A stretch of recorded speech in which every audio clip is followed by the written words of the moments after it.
18ാമത് ലോക്സഭ ഇലക്ഷന്റെ വോട്ടെണ്ണൽ പുരോഗമിക്കുമ്പോൾ ഇഞ്ചോടിഞ്ച് മത്സരമാണ്. വോട്ടെണ്ണൽ ആരംഭിച്ച് 4 മണിക്കൂറിന് ശേഷവും ഇപ്പോഴും തുടർന്നുകൊണ്ടിരിക്കുന്നത്. ആര് ഇന്ത്യ ഭരിക്കും, ആര് ഇന്ത്യ നയിക്കും എന്ന് ഇപ്പോഴും വ്യക്തമാകാത്ത അവസ്ഥ. ഇപ്പോൾ നമ്മളോടൊപ്പം ചേരുന്നത് ഫാദർ ജോൺസൺ തേക്കടയിൽ അച്ഛനാണ്. അച്ഛൻ നമസ്കാരം. നമസ്കാരം. എന്ത് തോന്നുന്നു അച്ഛാ ഈ ഒരു ട്രെൻഡ്, ഇപ്പോഴത്തെ ട്രെൻഡ് കണ്ടിട്ട്? ഏകദേശം എനിക്ക് തോന്നുന്നു ഒരു 30-40 സീറ്റിൻ്റെ വ്യത്യാസം മാത്രമാണ് ഇപ്പോൾ നമ്മൾ ഈ സംസാരിക്കുന്ന നിമിഷം NDAയും ഇന്ത്യ മുന്നണിയും തമ്മിലുള്ളൂ. എന്ത് തോന്നുന്നു? വളരെ സന്തോഷമാണ്. നമ്മൾ പ്രതീക്ഷിച്ച ഈ വിധത്തിലായിരിക്കണമെന്ന് ആഗ്രഹിച്ച തരത്തിൽ തന്നെയാണ് കാര്യങ്ങൾ പോയിക്കൊണ്ടിരിക്കുന്നത്.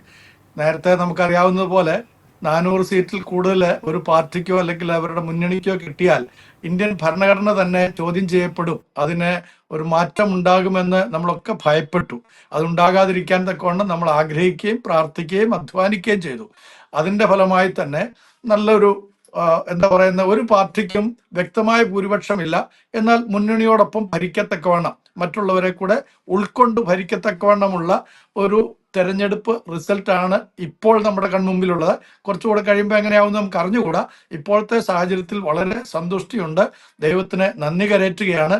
ഇന്ത്യയിലെ വോട്ടർമാർക്കൊക്കെയും പ്രത്യേകിച്ച് നമ്മുടെ ഭരണ സംവിധാനം അഥവാ നമ്മുടെ ഭരണഘടന സംവിധാനങ്ങൾ നിലനിർത്തുവാൻ വേണ്ടി അഘോരാത്രം വാക്കുകൾ കൊണ്ടും പ്രവൃത്തികൾ കൊണ്ടും അധ്വാനിച്ച എല്ലാവരോടും, വോട്ട് ചെയ്ത വോട്ടർമാരോടും ഹൃദയത്തിന്റെ ഭാഷ്യത്തിൽ തന്നെ നന്ദി അറിയിക്കുകയും കൂടിയാണ്. കാരണം നമ്മുടെ രാജ്യം ഇന്ത്യ എന്ന് പറയുന്നത് എൻ്റെ രാജ്യം, അങ്ങനെ നമുക്ക് ഓരോരുത്തർക്കും വളരെ ശക്തമായി പറയാൻ കഴിയുന്നു എന്നുള്ളതാണ്. അതുകൊണ്ട് ഇന്ത്യയായി തന്നെ നിലനിൽക്കുവാൻ തക്കവണ്ണം ഇടയായിത്തീരുന്നു എന്നുള്ളതാണ് ഈ റിസൾട്ടിന്റെ പരിണിതഫലമായി കാണുന്നത്.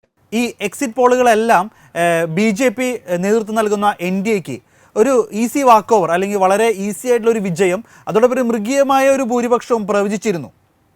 അത് ഒരു ഇലക്ഷൻ പ്രൊപ്പഗൻഡ ആയിരുന്നു. ആരംഭ സമയം തന്നെ നമ്മുടെ ആദരണീയനായ പ്രധാനമന്ത്രിജി ഈ ക്യാമ്പയിൻ ലോഞ്ച് ചെയ്ത് തന്നെ 400-ന് മുകളിൽ എന്നുള്ള ഒരു അജണ്ടയോടുകൂടിയാണ്, അല്ലെങ്കിൽ അങ്ങനത്തെ ഒരു ധ്വനി വരുത്തിക്കൊണ്ടാണ് തുടങ്ങിയത്. 370 BJPക്ക് സ്വന്തമായും 400-ന് മുകളിൽ എന്നുള്ള വലിയ ഒരു തൂത്തുവാരൽ ഉണ്ടാകും എന്നൊരു ധ്വനിയോടുകൂടിയാണ് ആരംഭിച്ചത്. അത് പ്രാരംഭഘട്ടത്തിൽ എതിരാളികൾക്ക് അല്ലെങ്കിൽ പ്രതിപക്ഷത്തിനൊക്കെ ഒരു മനോവീര്യം കെടുത്താൻ വേണ്ടിയിട്ടും കൂടെ ആയിരുന്നു അത് തുടങ്ങിയത്. പക്ഷേ ആ വിധത്തിലൊരു മനോവീര്യം കെടുന്ന അനുഭവം ആയിരുന്നില്ല ഉണ്ടായത്. കാരണം ജനങ്ങൾ സസൂക്ഷ്മം എല്ലാം ശ്രദ്ധിച്ചുകൊണ്ടിരിക്കുകയായിരുന്നു എന്നുള്ളത് നമുക്കറിയാം.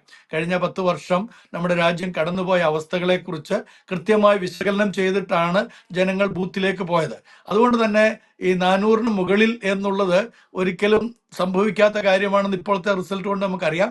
370 BJPക്ക് സ്വന്തമായി കിട്ടുമെന്നുള്ളത് അതും അഭ്യൂഹം മാത്രമായിരുന്നു, അല്ലെങ്കിൽ അതൊരു ദിവാസ്വപ്നം മാത്രമായിരുന്നു എന്നുള്ളത് ഇപ്പോഴത്തെ റിസൾട്ട്. ഇപ്പൊ ഞാൻ ലാസ്റ്റ് കാണുമ്പോൾ അതിന്റെ ദേശീയ തലത്തിലുള്ള റിസൾട്ട് കാണുന്ന സമയത്ത് 234 BJPക്ക് സ്വന്തമായിട്ടുള്ളത്. അപ്പൊ അതിന്റെ അർത്ഥം കേവല ഭൂരിപക്ഷം BJPക്ക് സ്വന്തമായിട്ട് ഇതുവരെ കിട്ടിയിട്ടില്ല.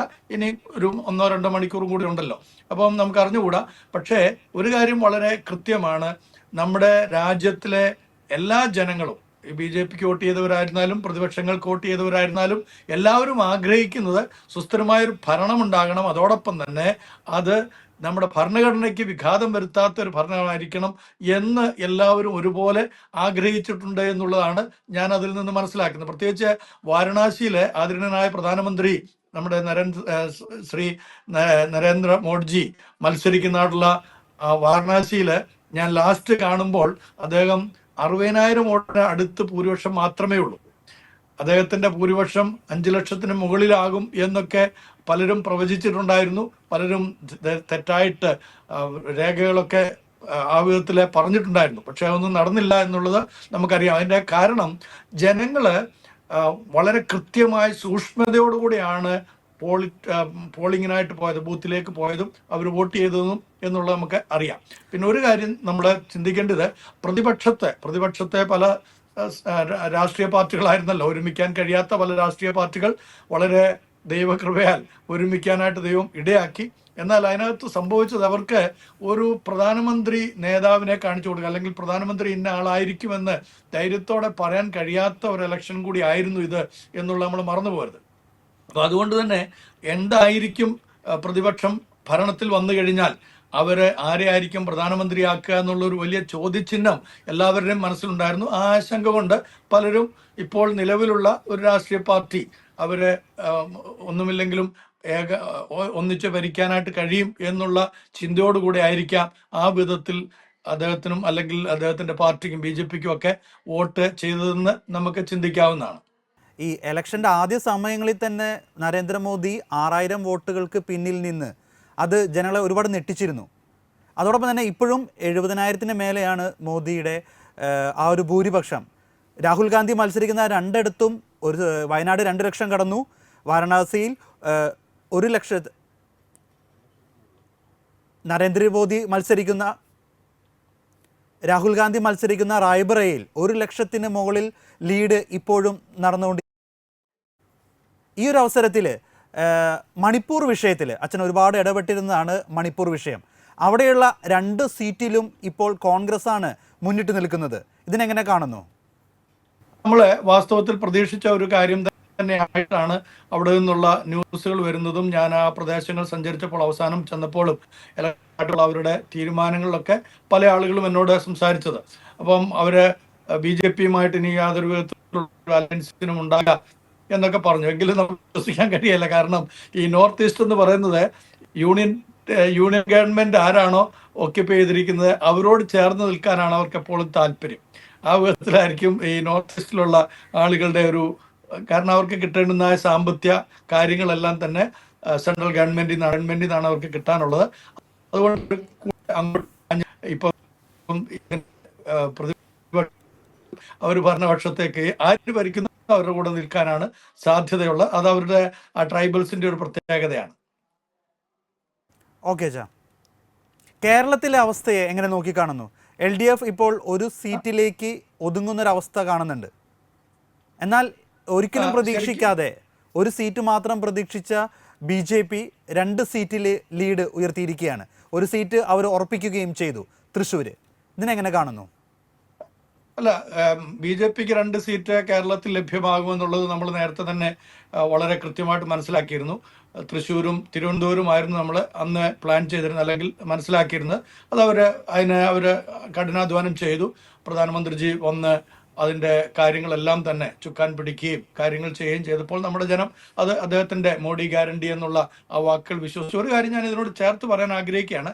കേരളത്തിൽ അദ്ദേഹം പറഞ്ഞ കാര്യങ്ങൾ പലതും ജനങ്ങൾ വിശ്വസിച്ചു. എന്നാൽ അദ്ദേഹം ഉണ്ടായിരുന്ന വാരണാസി അടക്കം മറ്റ് UP, അതേപോലെ ഹിന്ദി ഹൃദയഭൂമികൾ, അവിടെ അദ്ദേഹം പറഞ്ഞിട്ടുള്ള ഗ്യാരണ്ടികൾ ആരും തന്നെ സ്വീകരിച്ചില്ല. അദ്ദേഹത്തിന്റെ ഗ്യാരണ്ടി ശരിയല്ല എന്നുള്ളത് അവർക്ക് അറിയാമായിരുന്നുകൊണ്ട് അദ്ദേഹം അവിടെ തന്റെ ഗ്യാരണ്ടിയെക്കുറിച്ച് മോഡി ഗ്യാരണ്ടി എന്നുള്ള വാക്കുകൾ ഉച്ചരിച്ചുമില്ല. അവിടെ മറ്റുള്ള വിഷയങ്ങളാണ് എടുത്തത്.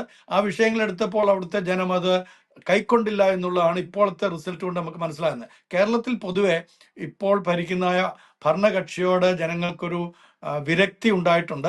അത് നമ്മൾ പലപ്പോഴും നേരിട്ട് അവരോടും പറഞ്ഞിട്ടുണ്ട്, പരസ്യമായിട്ടും പറഞ്ഞിട്ടുണ്ട്, നമ്മുടെ ചാനൽ ചർച്ചകളിലൊക്കെ പറഞ്ഞിട്ടുണ്ട്. അവർക്ക് കുറച്ചും കൂടെ ഒക്കെ തങ്ങളെ തന്നെ ക്രമീകരിക്കാനുള്ള അവസരങ്ങൾ ജനങ്ങൾ കൊടുത്തിട്ടും അത് ശരിയായ വിധത്തിൽ അവർ ചെയ്തില്ല എന്നുള്ള വലിയൊരു അപാകതയുണ്ട്. അതിൻ്റെ ഒരു പരിണതഫലമായിട്ടാണ് ഇപ്പോൾ ഭരിക്കുന്ന ഭരണകക്ഷിക്ക് സീറ്റ് നില വളരെ കുറഞ്ഞു പോകാനായിട്ട് ഇടയായിത്തീർന്നത്. എന്നാൽ അതോടൊപ്പം തന്നെ ഒരു കാര്യം കൂടി ചിന്തിക്കണം. അതിൻ്റെ അർത്ഥം പ്രതിപക്ഷം അത്രയങ്ങ് ശക്തരാണെന്നോ ഒത്തൊരുമയോടുകൂടെയാണോ പ്രവർത്തിച്ചതെന്നൊന്നും അർത്ഥമാക്കുന്നുമില്ല.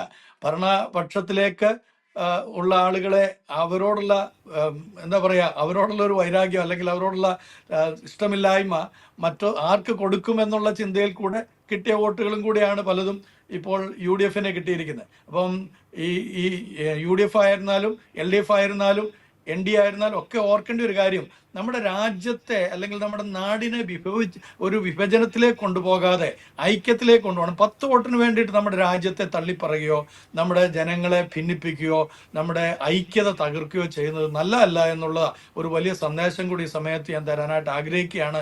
ഞാൻ ആഗ്രഹിക്കുന്നത്, ദൈവം അനുവദിച്ചാൽ നമ്മളെല്ലാവരും കൂടെ ചേർന്ന് നമ്മുടെ ഈ പ്രത്യേകിച്ച് കേരളത്തിലെ എല്ലാ ഭരണ പ്രതിപക്ഷ നേതാക്കന്മാരെ കൂടെ ഒരുമിച്ച് ഇരുത്തി അവരോട് ഈ കാര്യങ്ങൾ വ്യക്തം വ്യക്തമായിട്ടൊന്ന് സംസാരിക്കുന്ന ഒരു തലം ഉണ്ടാകണം. നമുക്ക് പറയണം, ഇവിടെ നമ്മൾ മുമ്പ് ഈ 2000-ന്റെ ആരംഭ സമയം മുതൽ ഒരു വലിയ ഐക്യവും സ്നേഹവും നമുക്കുണ്ടായിരുന്നു. ആ ഐക്യവും സ്നേഹവും നമുക്ക് കുറച്ച് വർഷങ്ങളായിട്ട് നഷ്ടപ്പെട്ടിരിക്കുകയാണ്. അത് മാറ്റിയിട്ട് വീണ്ടും ഒരു ഐക്യത്തിലേക്ക് നമ്മൾ എല്ലാവരും ഒരുമനപ്പെട്ട് വരേണ്ടത് ആവശ്യമാണെന്നുള്ള ഒരു ബോധ്യം ഈ ഇലക്ഷൻ കഴിയുമ്പോൾ എല്ലാവർക്കും ഉണ്ടാകണം. അതാണ് എനിക്ക് പറയാനായിട്ടുള്ള എൻ്റെ അഭിപ്രായം, എൻ്റെ കാഴ്ചപ്പാട് ഈ വിഷയത്തോട് ബന്ധപ്പെട്ട്. ഈ ഇലക്ഷൻ ആരംഭിച്ച സമയത്ത് ഇന്ത്യ മുന്നണിക്ക് അച്ഛൻ വിജയിക്കും എന്ന് അച്ഛൻ പറഞ്ഞിരുന്നു. ആരും തന്നെ പ്രതീക്ഷിക്കാതിരുന്ന സമയത്ത് പോലും പലപ്പോഴും അച്ഛൻ നമ്മുടെ തന്നെ പല ഇൻ്റർവ്യൂവിലും പറഞ്ഞിരുന്നൊരു കാര്യമാണ്. ഈ ഒരു ഇലക്ഷൻ്റെ ഈ ഒരു അവസ്ഥയിൽ എന്തായിരിക്കും അവസാനത്തെ ഫിനിഷിംഗ് എങ്ങനെയാവും എന്നാണ് അച്ഛൻ പറയാനുള്ളത്? ശരിക്കും ഇത് ഇന്ത്യ മുന്നണി ജയിച്ചതുപോലെയാണ് എനിക്ക് തോന്നുന്നത്. കാരണം 234 ഞാൻ എൻ്റെ ഇപ്പോഴത്തെ കിട്ടിയിരിക്കുന്ന ഇതനുസരിച്ച് റിസൾട്ട് ചിലപ്പോൾ ഒരു 250 വരെ BJP പോയേക്കാം. അപ്പം അവർക്ക് സ്വന്തമായൊരു ഭൂരിപക്ഷം ഇല്ല എന്നുള്ള ഓർക്കണം. 303 എന്നുള്ള സംഖ്യയിൽ നിന്നാണ് ഇത്രയും വളരെ കുറഞ്ഞു വന്നിരിക്കുന്നത്. അപ്പം ഇന്ത്യ മുന്നണി ഇങ്ങനൊരു ഐക്യത്തിലേക്ക് എല്ലാ പ്രതിപക്ഷ കക്ഷികളിലും പ്രധാനപ്പെട്ട കക്ഷികളെ കൊണ്ടുവരാനും അവർ ഒരുമിച്ച് നിന്ന് മത്സരിച്ച് ഇത്രയും സീറ്റുകൾ നേടിയെടുക്കാനും അത് സാധിച്ചിട്ടുണ്ടെങ്കിൽ ശരിക്കും അതൊരു ഇന്ത്യ മുന്നണിയുടെ അല്ല, ഇന്ത്യയുടെ വിജയമായിട്ട് ഞാൻ അതിനെ കാണുന്നു. ഇന്ത്യയിലെ നിസ്വാർത്ഥരായ, സ്വാർത്ഥതയില്ലാതെ അന്യോന്യം സ്നേഹിക്കുന്ന, രാജ്യത്തെ ഒരുമിപ്പിച്ച് നിർത്താൻ ആഗ്രഹിക്കുന്നവരുടെ ഒരു വിജയമായിട്ട് ഞാൻ കാണുന്നു. ഞാൻ ആരംഭ സമയം മുതൽ ഡിജോ ഓർപ്പിച്ചതുപോലെ അന്ന് മുതൽ ഞാൻ ദൈവസേനയിൽ പ്രാർത്ഥിച്ചതും ആഗ്രഹിച്ചതും ഈ രീതിയിലുള്ള ഒരു റിസൾട്ടിന് വേണ്ടി തന്നെയായിരുന്നു. അത് ദൈവതമ്പുരാൻ തന്നു എന്നുള്ളത് ഹൃദയത്തിൻ്റെ ആഴത്തിൽ നിന്ന് ദൈവത്തോട് നന്ദി പറയാനായിട്ട് സമയമെടുക്കുകയാണ്. ഓക്കെ അച്ഛാ, ഒരുപാട് താങ്ക് യു. ഈ സമയത്ത് ഞങ്ങളോടൊപ്പം പ്രതികരിച്ചതിന് നന്ദി.